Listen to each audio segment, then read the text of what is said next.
Here's an eraser overwritten in a pair of dismantles in Surah 3, Ayah 171. They erased it and then they overwrote it, but you can still see part of the erasing to see what they've changed. They're overwritten with the word favor. It has been added later by a different scribe, come with a completely different handwriting.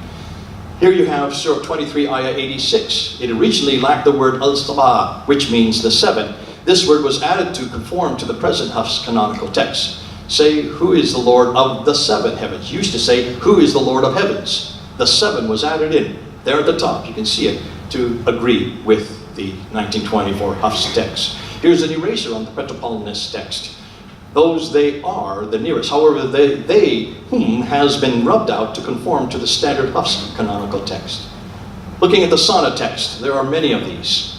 Sana Musaf manuscript in Surah 3, Ayah 104. There is a combination of letters that do not make sense, written over some text, which in the modern 1924 Quran reads the commanding. So here they've erased it without much significance. Chapter 7, verse 158. Letters are erased between the words you, all, and whom. The modern Hafs reading does not contain what was erased. We will never know what they erased, but they obviously standardized the text. Surah 49, Ayah 15. It originally had the word mu'minu, which means they believe. But then a later scribe added the word nun, changing the word to mu'minun, the believers, conforming it to the 1924 Hafs text. Conclusion?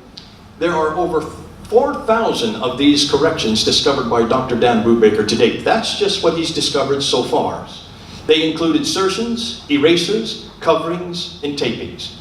They were all carried out long after the original manuscript were completed.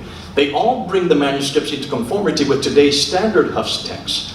Does this not also suggest human intervention and manipulation of the Quranic text over the centuries? So why was this Hafs text chosen as the final canonized text? And this is my last point, and we will end with this.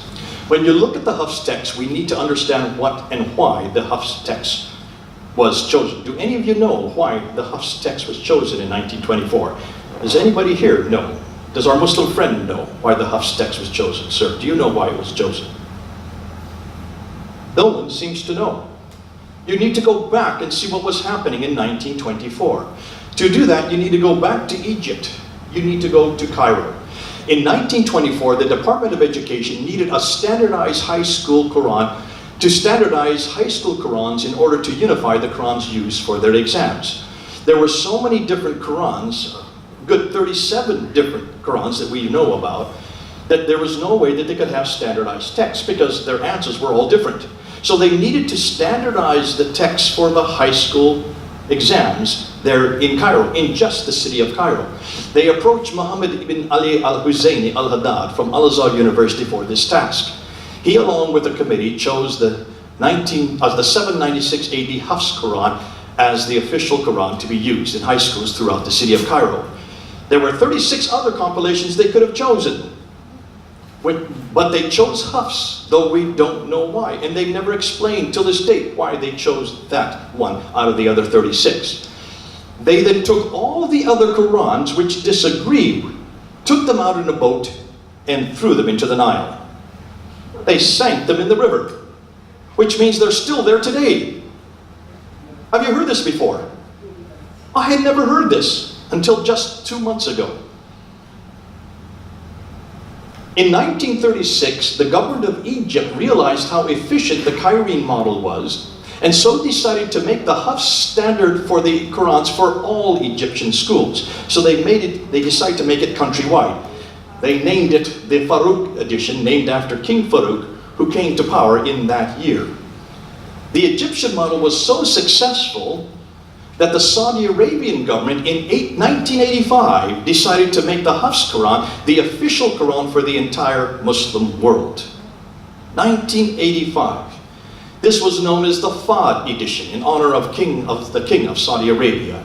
So our present Hafs Quran, this one that I have in my hand here, is not 94 years old. It is only 33 years old, which means many of us are older than the present canonical Quran, including myself, which makes me feel pretty proud. This Quran that I have in my hand today has only been around the rest of the world for 33 years. Where in the world do Muslims get off saying that this Quran is from the time of Uthman in 652? Final conclusions. Remember what we started off. We were not interested in an uncreated or sent down Quran. We want to find an archaic, complete, and unchanged Quran. Thus we're looking again, I repeat it again, we're looking for one Quran manuscript dated from the 7th century, complete and unchanged. Right? That's why I asked at the very beginning. We looked at these 11 areas. That should be 11, not 5. What did we find? I started out with 5 2 months ago. I've now gone up to 11. The modern Muslims make absurd claims for the Quran. They say it's unaltered, it's unedited, it's untampered, in its original form, not a single letter nor diacritical dot has changed. They say so that today's Quran is identical with the Quran of 1300 years ago. But what did the early Muslim scholars say?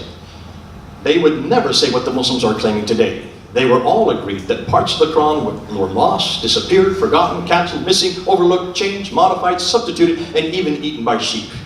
They never considered the earliest Quran to be complete, nor unchanged, but a book like any other, written, edited, and then changed, not by God, nor by Muhammad, nor by Uthman, but by later men. We saw the historical synachroms. It introduces a Samaritan, a mosque, coats of chainmail, and even crucifixions too early. Then it denies the historicity of Jesus' crucifixion and gets the wrong Mary. It confuses the Qibla in the Kaaba, Pharaoh in the Tower of Babel, and even Haman, and erroneously makes Alexander the Great an amazing engineer while placing futuristic coins in the wrong era. This suggests that it was written by finite men and failed men, and not by infinite God. When we looked at source criticism, we noticed that Muslims claimed that the Quran was written on eternal tablets in heaven. Yet we now find that much of it was borrowed from previous 2nd to 5th century Jewish apocryphal writings. They were written long after the Bible was canonized, proving not only that the Quran is eternal, but is not eternal, but that it owes much of its content to the wrong material. These apocryphal writings were all rejected by the earlier Jewish and Christians, not only because they were so late, but because they contradicted the Bible itself.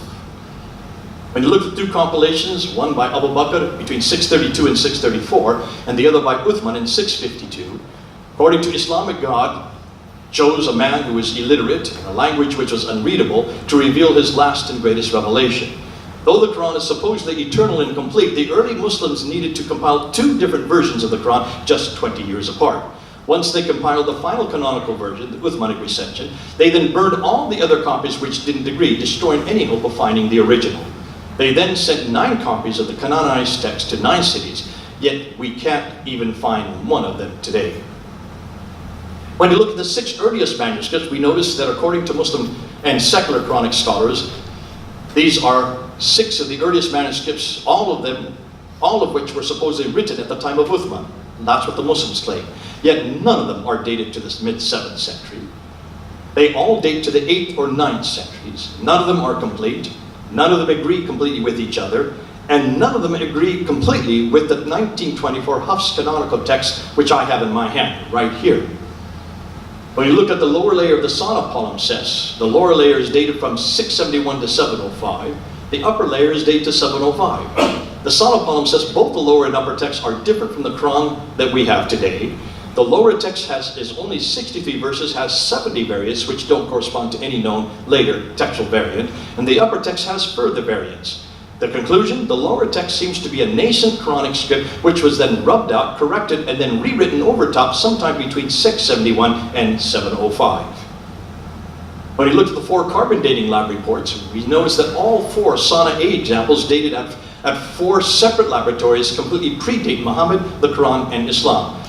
Thus making it these may be earlier Arabic writings from which the writers of the later Quran borrowed. Since all the folios, including the Sana A, B, C, D, and the Birmingham folios, predate the Uthmanic recension, they contradict the classical account, suggesting that we dare not trust that account to understand when the Quran was truly written. Conclusion, either we throw out the radiocarbon 14 dating as untrustworthy, which is what I would suggest we do, or we throw out much of the later 9th century classical account of the Quranic compilation.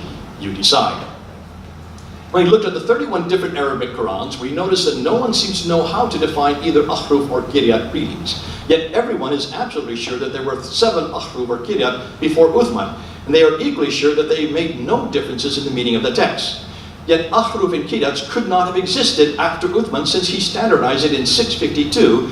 Yet we have now found 31 different Qurans with over 59, almost 60,000 differences between them. These differences not only change the meaning, but often the theology as well. The conclusion: the Quran today was created in 1924, yet attributed to a student from 796, while disregarding 36 others, though even his manuscript does not exist today. Looking at the early consonantal variants, we have found 4,000 consonantal changes, thousands of insertions, erasures, coverings, and tapings, all carried out long after the manuscripts were completed.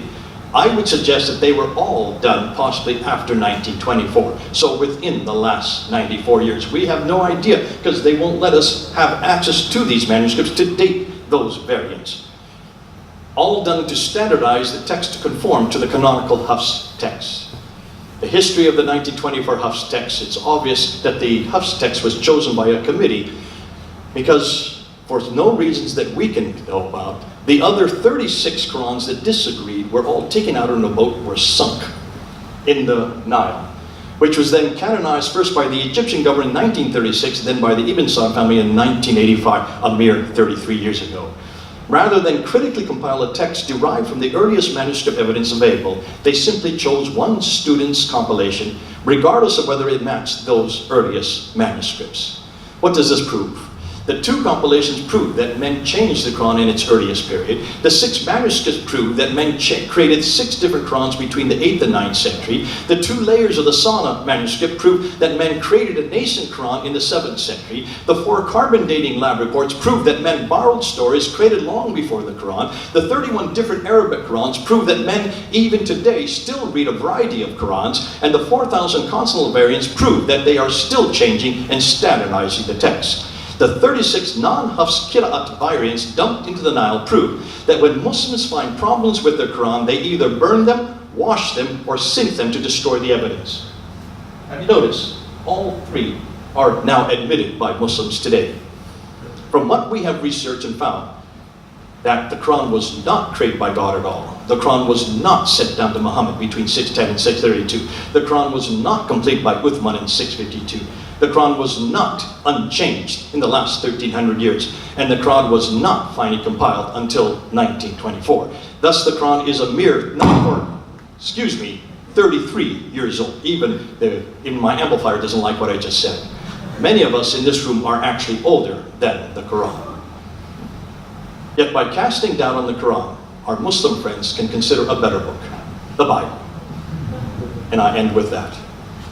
Now, I'm sure I ruffled my Muslim friends a little bit here. I'm sure those who are watching this on the internet are not going to be happy with what I've done tonight. But have you noticed, everything I've done tonight is the exact same process that was done to the Bible. I have used redacted criticism. I have used source criticism. I have used literary criticism. I have used historical criticism. These criticisms were all created against the Bible in the 1800s. By people like Wellhausen in the University of Tübingen in Germany. We as Christians have had to deal with these criticisms for 150 years. These criticisms, when they were applied to the Bible, by 1905, along with Darwin's Darwinianism, devastated the church in Europe. Decimated the church in Europe. Darwinianism and historical criticism. The church has never recovered in Europe. Today, only 5 to 7% people go to church. But it woke up the church in the rest of the world, and we decided that we needed to answer every one of these criticisms. So we went and we found, we're able now to find and discard. We pretty much can answer the documentary hypothesis, JDB documentation. We can pretty much answer every one of the criticism against redacted criticism, source criticism of the Bible. In fact, the Bible is the only book today that can make the claim that there is not one artifact, not one tablet, not one mural, not one obelisk, not one stela anywhere in the world that can contradict a properly understood biblical statement. That is the only book that has passed every one of these criticisms. These criticisms we're now applying to the Quran. What I've done tonight is exactly what Muslims have been doing for the last 1,400 years. Why is it only in 2018 are we able to come forward with these kind of criticisms against the Quran? And when we tried to introduce this in a university right next door, we were banned yesterday because the Muslims call me a hate preacher. What have I done tonight that's hate preaching? Is this not what should be asked at any university, on any campus, anywhere in the world? And I ask Muslims today, you cannot keep banning us from introducing this, not just on universities, we're now introducing, this is going up on YouTube. Muslims are going to have to deal with these manuscripts.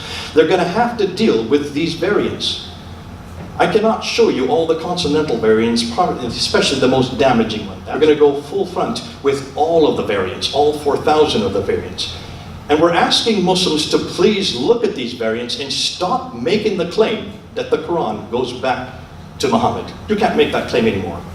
Stop saying that the Quran can be traced back to Uthman. You can't say that anymore. Stop even saying that the Quran came from the 7th century. The best you can say is the Quran that we have in our hand today, some of it probably came from the 8th century. Then much of it was changed from the 8th, 9th, and 10th century. Finally was canonized and made the Quran that we have today in 1924. Which means this book I have in my hand is not 1400 years old. Is not complete. It's only 94 years old. That's the best you can say.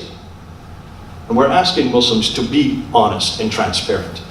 Listen to these criticisms and stop banning us. First of all, I would say thank you because until right now I was listening a one-sided story because I was in a Muslim country. So now I'm here, so I am also listening something from the other side. I have read something so that I should say it fluently. Like being a Muslim, our faith is not complete without believing in Jesus, Jews, or David. So we believe in all the prophets according to our preachings. Whenever I see a true practicing Christian, I feel happy. And I always thought that, okay, he is making God happy via root of Jesus, and I am also doing the same via root of Muhammad. My opinion is, instead of Muslims should say something about Bible and Christians should say something about Quran, we should converge on similarities of both the religions and live with harmony and same goal, that is to make the God happy with our good deeds. Absolutely. God bless you. I agree. Let's make each other happy. But also let's don't run away from hard questions. No one's saying that we should not be discord or that we should not have any relationships. Muslims are my favorite people. I've spent 37 years working with Muslims. Why would I dedicate 37 years of my life if I didn't love them? I absolutely love men like you. But I think it's important that Muslims, rather than just say, let's have accord, realize that they also need to think seriously about the claims they make about the Quran. We've asked Muslims over and over again, can you defend any of these 11 areas? To date, I have yet to find a Muslim, and I've done debates with almost all of your major Muslim scholars. The first I was with Dr. Jamal Badawi in 1995. That's 23 years ago. I gave 10 historical challenges at Cambridge University. 23 years he's had to answer this. I still love Jamal Badawi. We're still good friends. We were just in communication in September. There's nothing about friendship or accord. We're very friendly.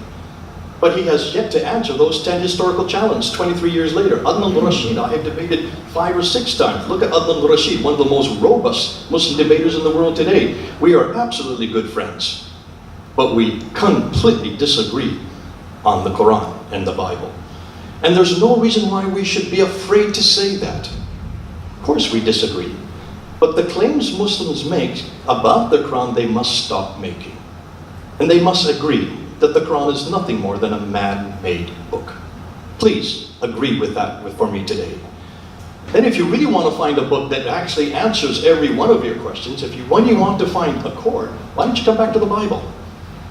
Because the Bible is the only book so far that has passed every test. Every historical test has been foisted against the Bible. Because of the fact that it has answered every test, I give you the Bible. much better than the Quran. And there's no reason why we should disagree. Ron Bishop, thanks for coming tonight, and thanks for being the only Muslim that shows up. Great. Is there another Okay, there's Muslim? one more question.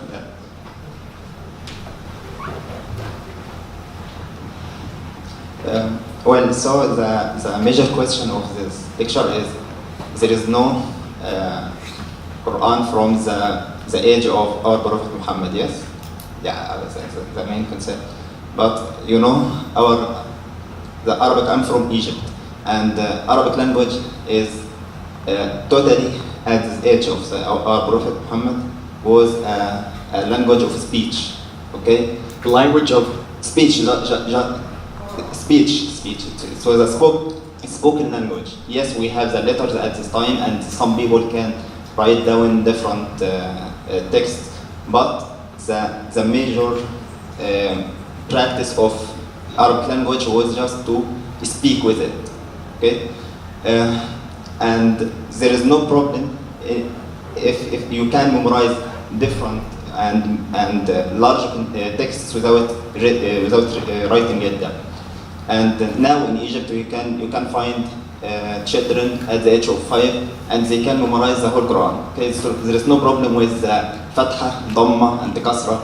I learned the Quran at the age of 5, and by then I memorized the third of it. And I didn't know about Fatha, Dhamma, Kasra, nothing like this. And I can correct to another one. So this is not a problem, that this vowelization of answer that way. Are you following what he's saying? It's not a problem that we do not have the earliest manuscripts. People memorize it. No, like this. Okay? No. It's that you memorized it. We can memorize it without writing it down. Okay, but what did you memorize? What? What did you memorize? We can memorize Quran. What did you memorize? Me? Yeah. Today, these children in Cairo, what text are they memorizing? The Okay, Tawqaf? yeah. This is the good Are they question. memorizing the Tawqaf? Yes. Are they memorizing the Samarkand? Are they memorizing the Huzayni, none of which agree? Or are they memorizing this text, Yes. which is the Cairene text? Okay. You said that Hafs, Riwayat Hafs, or the Hafs text is the standard one all over the world, yes? The standard text that Hafs. The Sana is not the Hafs. No, it is not. No, you said that Hafs is the standard one all over the world, yes? The standard one, yes. Yes. Is that what you're saying? No, there is no one Muslim can say this. I'm a Muslim and I can say that Hafs is the standard text. It's the of standard Quran. 10/6/1924. Yes. It's not the standard. No, we have different. We call it qira'at.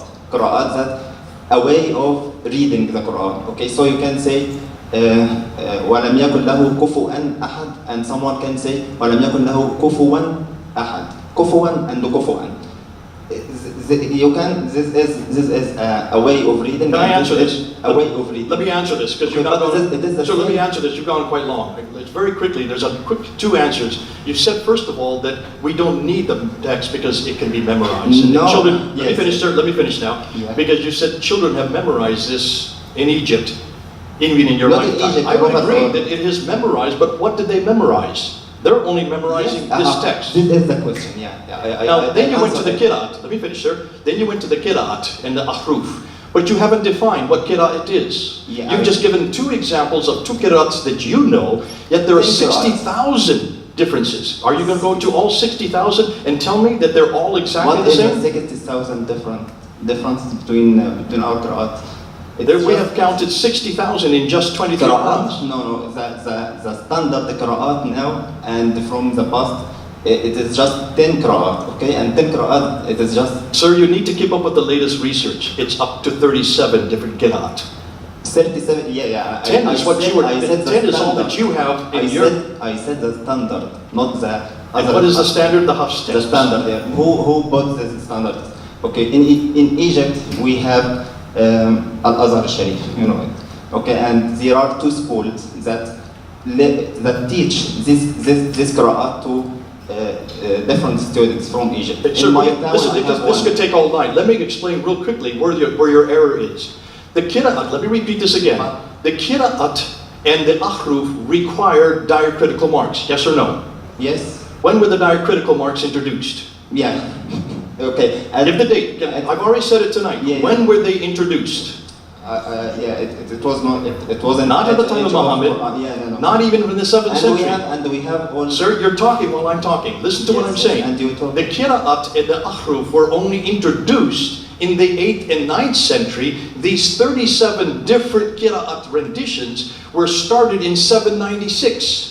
And That's the late 8th century and went up into the 9th century. These are 140 to 150 years after Muhammad. 37 different schools of Qira'at now exist, not just 10 that you're talking about, because the book you're talking about is only one book with 10 examples of it. That's become very popular in Egypt, I agree. But we know of about another 16 of these Qira'at that you're not talking about. So can you see, even what you're saying is 200 to 300 years after the fact. I can say something, okay? I wish you... Did you hear what I just said? Can you repeat back what I just said? You were talking while I was speaking. Can you repeat what I just told you? Because I didn't say all my What did I just say? What's your name, sir? Or the message. Okay? Can you tell me what I just told you? I will say that the most important thing for this topic is that we Sir, have the chain. You're not listening to what I'm saying. No, I am listening. The Qira'at are much too late to use. I listened to you when you said that there is a difference between you are a magic and your work is a magic. You are a magician and your work is a magic. What is the difference here? There is no difference when you say something like this. Now let me ask everyone here, Okay. Is there a difference between a magic and a magician? Yes. Does that not change the meaning of the text? Sir, can you see? You're not making sense to these people here. Okay. Can you see why Muslims say this without realizing that their hearers are not accepting what you're saying? But even if so, even if we were to go to all 60,000 differences and show you, I just gave you about 10 or 12 differences tonight. If we were to show you all 60,000, can you see that these are all much too late to even be part of this discussion? Who cares about the Qira'at differences? They don't What even do you get into it. know Let me finish. By 800, the 9th century, another 36 appeared. Well, Can you see that this is much too late even to be part of this discussion? Why aren't you talking about the consonantal differences? the what? The consonantal differences. Yeah. Number J, the second last thing I talked about You tonight. can. Did you get what I was saying about Which the one? Which one? You can. These are thousands of consonantal differences, have nothing to do with dots, have nothing to do with the dhamma, the kasr or fatha. How are you going to deal with those differences? Those corrections, the insertions, the erasers, the coverings, the tapings. Explain to me how those exist if this is an eternal word of God. Okay. Can you give me just 2 minutes, okay? Well, in Quran, I wish you had mentioned anything about the chain of Quran or of readers of Quran. Okay. You're talking about the Islam. Yeah, that chain. Okay, so for me as a Muslim to be a standard reader of Quran, I should go to someone scholar. He is a sheikh. Okay, and he teach me how to just read the Quran. Okay, and this one was taught by another one, and the other one was taught by another one, till Prophet Muhammad.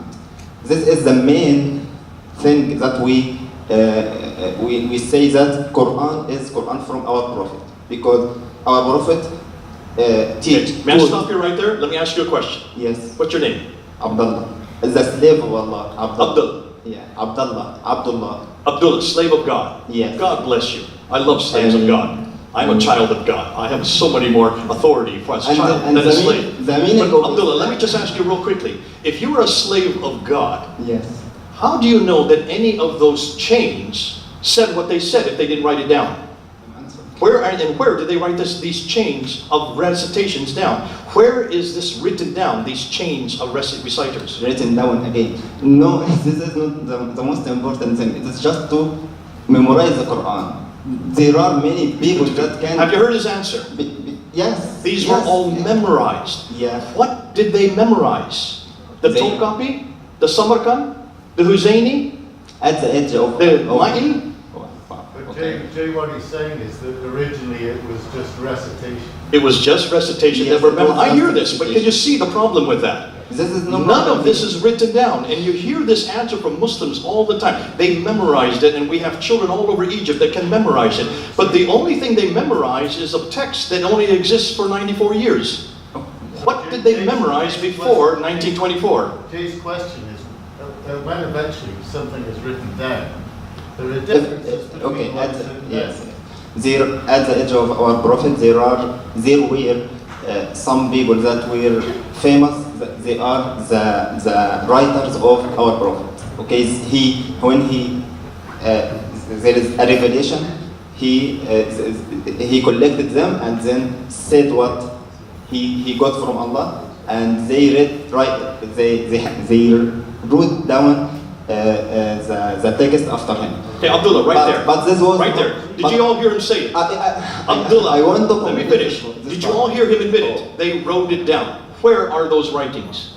That is what I am going to say. After this, after they wrote down that this was not organized, okay? But It's not, sorry? organized, Organized. okay. After that, because there were different wars, of course, at the age of the Khulafa, or the rulers of Islam after our prophet. There many of those who memorized the Quran were killed. Okay, so the Khalifa was very annoyed about the Quran may be lost because of those who can memorize it were killed. And at this age, they started to organize the writing of Quran. It was written at the age of our prophet, but to be written in an organized way, this was in the age of Khulafa Muslimin, Khulafa al-Rashidin. Did I not just put that on the screen? Yeah. Were you here when I don't know Yes, when you came but- in. Did you see when we put that on the screen? We but- know all of what you've told us. We've already gone through that tonight. But no, you said that our Quran is 34. What is 34? What is 34 years old? What Don't is you it? just love it? Who Isn't that can great? say that? I Abdullah, saw God many bless you. people that Abdullah, did you come late to the talk tonight? yes, about 20 minutes. Okay, you missed most of everything you have just said. I put up on the screen here. That everything you're telling us is from Al-Bukhari, volume 6, hadith number 509 and 510. I listened to We this went part. through that. Did we not destroy that this evening? And And you see the problems with what he is saying. Even when you look at what Al-Bukhari was saying in volume 6, 509 and 510. Al-Bukhari is writing this in 870. This is 240 years after the fact. He's redacting this back onto the 7th century, not realizing that he made mistake after mistake after mistake. You weren't here when we went through some of those mistakes. Number one, Abdullah, listen to this. Number one, why is it that they had to rewrite the Quran a second time? You said because there were many other Qurans that were written down that disagreed. Thank you for saying that. Already you're admitting that there were many Qurans at the time of Uthman. Yes, but I Number said two, also. let me finish. Okay. What did Uthman say to Zayd ibn Thabit in Arath, Harith, and Zubair? Write it in the Qurayshi dialect. Now, do you speak Arabic? Yes. In Arabic, in order to have a dialectic difference, you need diacritical marks. You need the dots. Am I correct? Yes. You need the vowelizations. You need the dhamma, the kasra, and the But fatha. you don't need this when you memorize it. Okay, I don't need. In order to have it written down, to have dialectical differences, you need to have diacritical marks. But I The don't need diacritical, it. I sir, don't you're not need listening, it Abdullah. when The diacritical marks did not exist at the time of Uthman. There were no diacritical marks. Yes. So how could there be dialectical differences in the mid-7th century? And okay, yeah. This is what I Uthman said is on- saying in the late 9th century. For Uthman, this made sense. In the late 9th century, it would make no sense in the mid-7th century. Uthman is just speaking about his own day. He was not a historian. He didn't realize that there were no diacritical marks to create a dialectical difference in the Arabic text. Mm-hmm. See, you weren't here when we unpacked that this evening.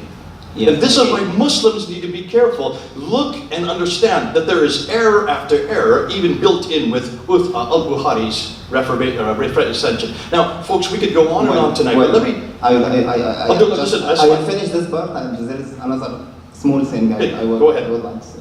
So for this part, all what we believe in Islam is just Quran is memorizable, and many people can memorize it very easily.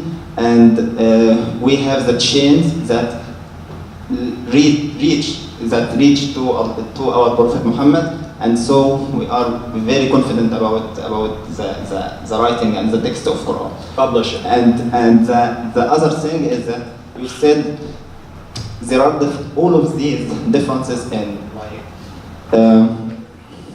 you talked about kalimatu and kalimat, nashran and bushran, lasahir and lasahir, slaves of Allah, and about angels, and the qutila and the qatala. All of these verses and the other ones, as an Arabic citizen and as an Arabic human, I know there is no difference in the meaning for the whole verse between all of these. Qatala and kutila have no difference? No, what? Qatala and kutilu have no difference? Okay. No difference. To fight or be killed would be a big difference to me. Yes.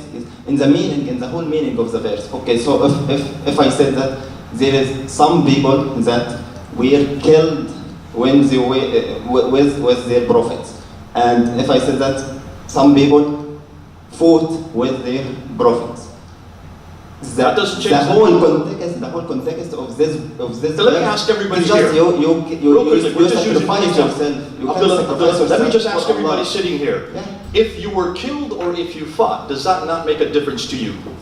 Oh, what is the difference? I would suggest In that the- would in make a the- big difference to me if I were just fought for The the abstract prophet or if I meaning. was killed. I am talking about the meaning. You I am talking about the meaning. you are willing to sacrifice yourself for your belief. This is the Thanks, Abdullah. You've done- context of It's the been meaning. great to have you here. But can you see, you still haven't picked up what we've said tonight.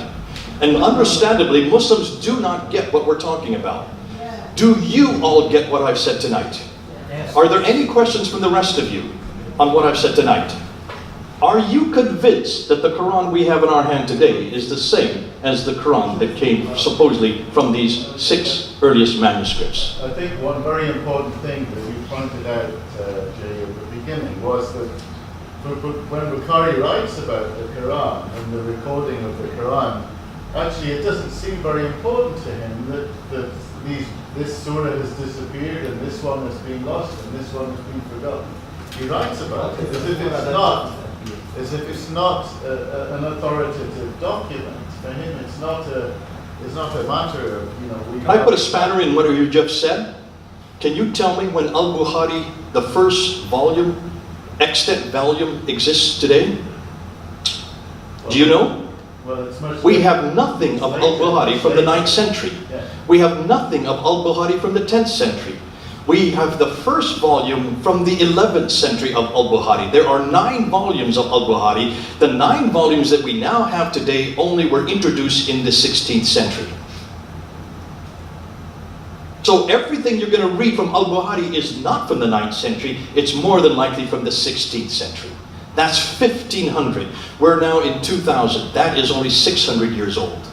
So even what you're saying here, I can put a spanner in that work as well. Can you see? We're just talking about the Quran tonight. If you want to talk about these traditions, if you even want to talk about Hafs's manuscript, where is Hafs's manuscript extant today? From 796.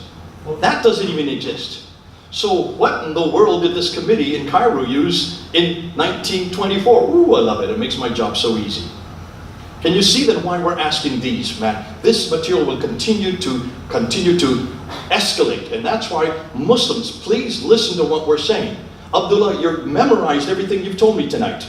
This is what you have to say. This is all you're taught to say. But Muslims who are watching this on the internet, you've got to listen to what we're introducing. What we've introduced tonight shows you that there is no one Quran from the 7th century. There's not even one Quran from the 8th century that agrees with the Quran we have in our hand today. All of the 6 major manuscripts disagree.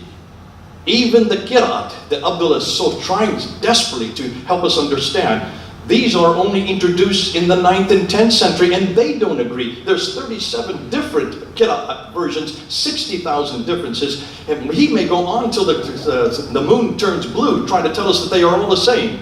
But none of you are convinced by what he said tonight. Even one simple example between Qatala and Qutilu shows you that whether you are fighting or whether you're dying, that's completely different. And I would like to know the difference. If Abdullah doesn't know the difference, I certainly know the difference between those two different words. But that's not even the point. The point all we're doing tonight is proving that this book, the Quran, is not from God. It's not from Muhammad. It's not even from Uthman. This book that I have in my hand today possibly could come from a student from 796, possibly. But I don't even think it's from us. It was put together by a committee in Cairo in 1924, 94 years ago. Made by men, created by men, edited by men. It's as finite as a book as any other. Please, Muslims, stop elevating it to the status of eternality. God bless you. We've had a great night. Thank you, Abdullah, for coming. Thank you, sir, for also admitting we do tolerate you. We're certainly good friends, and will remain good friends even after tonight, okay? Good on you. Yeah, thank God you. bless you. Yeah, thank you to everyone.